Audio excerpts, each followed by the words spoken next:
The Boy Who Reversed Himself by William Sleator, 6. I waited impatiently at home while Omar ran next door to get whatever his equipment was, afraid he was just trying to get out of taking me. But he showed up in 5 minutes wearing mountain climbing boots and an elaborate leather harness on his back with a fat loop of clothesline attached to it. How come you didn't need all this stuff at school this morning? Because you weren't coming with me and I was only reaching into your locker. He pulled a small flashlight out of his pocket. What's the flashlight for? You need light to see into dark places, even from space. Want a cookie or anything before we go? I asked him. Oh no, he said. It wouldn't taste good this way. It was a strange remark. Omar loved cookies, and what did he mean by this way? But I was too preoccupied to pay much attention to it. I didn't want a cookie myself. These force-based creatures, I set up in my room with the door closed. Do you mean they're dangerous? Monsters? I don't know if they're monsters exactly, he said, tilting his head to the side, his hair falling over his left eye. I think they might be kind of like people, actually. How can you tell? Are they invisible or something? No, they're easy to see. It's just hard to figure out what they look like. I don't know what you're talking about. I think you'll understand better afterwards. But how come you don't want them to notice us? I pressed him. I just think it's better to start from someplace private in case we have to get back in a hurry, especially on your first trip. His vagueness about the conditions out there was unsettling. Why couldn't he give me a straight answer about something so important? Omar, just tell me yes or no. Are they dangerous or aren't they? We don't want them to see us, Laura. For one thing, we're like paper dolls to them. They could pick us up and roll us into a tube or fold us into a paper airplane and throw us at something. I was beginning to wonder if I really wanted to make this trip at all. And for another thing, if they catch us, we have to die. He looked at me solemnly. You're just trying to scare me, Omar. No, but they do tend to stay away from space that's directly Anna and Kata from our houses. So it's safer to do it from inside. What are Anna and Kata? The two directions above and below our space, at right angles to all our directions. He studied my face. Want to change your mind? He asked hopefully. I'm fine. I want to go now. If Omar dared to go out there, then how could I admit to being afraid? Anyway, he had done it over and over again and hadn't been rolled up or folded yet, or killed getting caught. Maybe just a quick trip, I added. Good. He took the end of the coil of rope and squatted down and tied it firmly around one of the legs of my desk. Why are you doing that? So we can find our way back in case we get lost. He stood up and hooked a strap from his harness around one of my belt loops. Take my hand, Laura. He reached out his left hand and I took it with my right. His hand was unpleasantly moist. We won't go far. We'll just look around your room. But still, no matter what happens, you must not let go of my hand. You got that, Laura? Do not let go. Why not? What about the strap? Straps can get unhooked. And if we got separated, you could easily get lost, and you might never find your way back. And I might never be able to find you. It's big out there, and it's complicated. If I lost you, it's too terrible even to think about. Do you promise not to let go? Yes, I promise. He squeezed my hand. Here we go. Omar bent his knees and lifted his arms like a plump little Superman preparing to take off. I did the same. His face reddened and a vein stood out on his forehead. He tilted over in a sideways direction. Then his body was stretching out at an impossible angle. He rippled and pulsated like a reflection in a distorting mirror. He grunted. The floor lurched and tilted away. I closed my eyes. It was like falling down an unexpected stairway in the darkness. Dizziness slammed through me. My stomach jumped. My fingers loosened and began to slip away from Omar's. He gripped my hand harder. We weren't falling. The dizziness stopped. Open your eyes, Laura, Omar said. I opened them. I instantly squeezed them shut, moaning, dizzier than before. Take it slow, Laura. Try not to move your head. You'll get used to it. Cautiously, my heart pounding, I opened my eyes again. My bedroom floor hung directly above me. I saw the woven pattern of the rag rug, the grain of the floorboards. There was a dark, dusty area to one side that didn't look familiar until I noticed a dim cover of an old romance comic that had fallen under my desk. Next to the comic book, a black column about 3 inches thick stretched off to the left and right.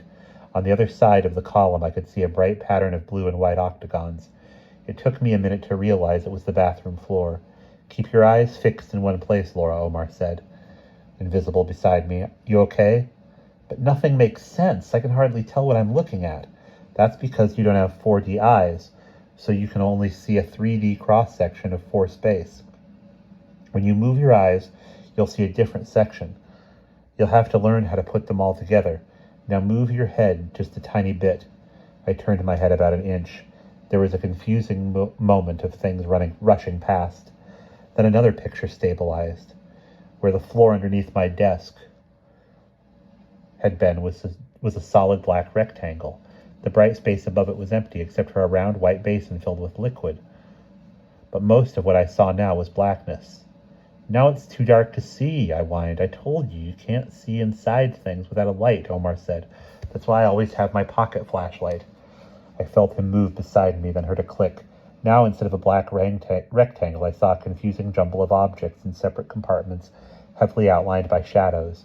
I began to recognize pencils and rubber bands and keys, an old schoolwork book from last year, a pyramid-like shape of many layers that seemed to be a pile of paper viewed from some peculiar angle.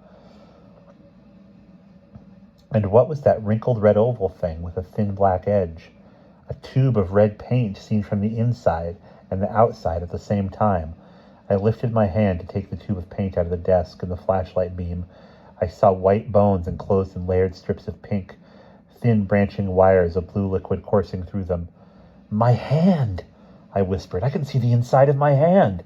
Then I noticed something else moving and carefully lifted my head a fraction of an inch. It was Mom walking into the downstairs hallway sideways. For a second I saw her face looking flat like a TV picture, but I also saw her teeth and her tongue and her tonsils and the beginnings of some complicated structures inside both of her ears. I sensed Omar shifting beside me again. The desk went dark, then Omar gasped. Laura, he whispered, don't look over it, we better go. Don't look at what? It had been amazing to see the inside of my hand and my mom's head. Don't look at what, Omar? You have to tell me. You're not ready. Time to go. Tell me! I jerked and turned toward what I thought was the direction his voice was coming from. Everything shifted and spun. Now I stared down at the ceiling of my room.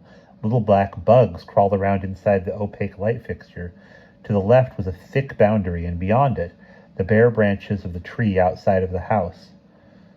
Upside down.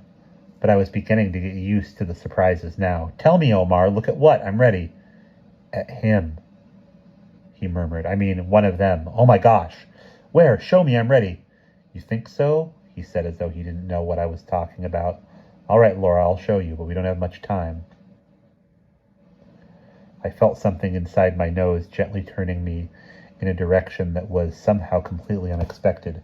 Everything rushed around more wildly than ever. I heard music, a deep voice singing in the distance. Tra-la-la, tra-la-la.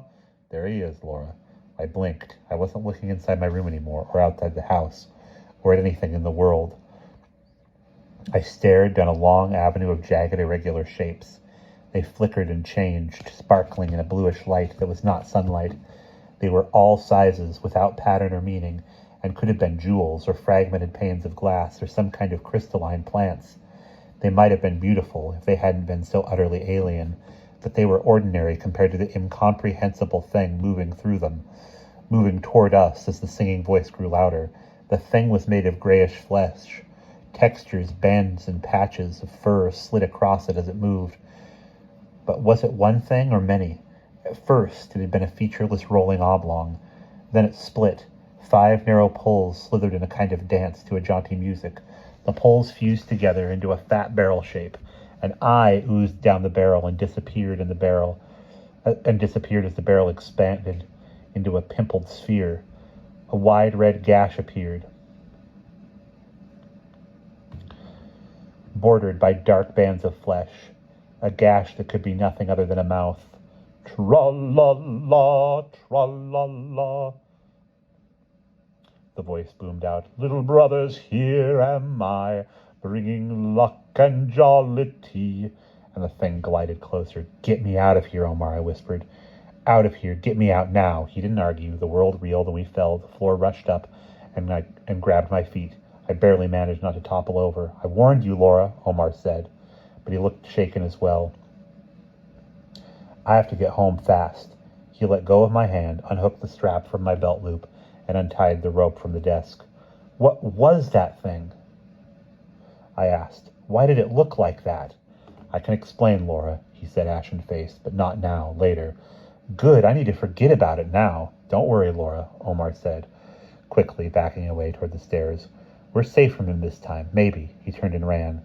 That's nice to know, I muttered. It was not until half an hour later, when the world had stopped tilting, and I was lying on my bed, that I noticed that everything in the room was turned around backwards. Reversed. And that's the end of chapter 6.